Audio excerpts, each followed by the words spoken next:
As a real estate investor, sometimes picking investment strategies is difficult since there are so many different ones. Let's talk about the pros and cons between cash flow versus appreciation. Pros of cash flow. Cash flow is money in your pocket today.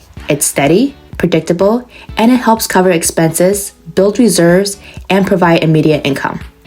It also offers financial stability, especially during market downturns.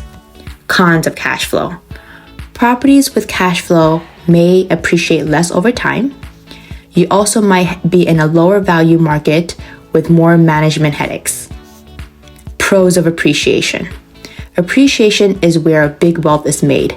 Your property's value grows over time, leading to a huge potential profit when you sell. You profit from the leverage, multiplying returns on equity. Cons of appreciation. There is no guarantee. Market fluctuates, can reduce or even wipe out gains. You might have to hold on to the property longer, sometimes without strong immediate cash flow. So when picking a strategy, it must fit your goals. Will it be cash flow for stability or appreciation for long-term goals?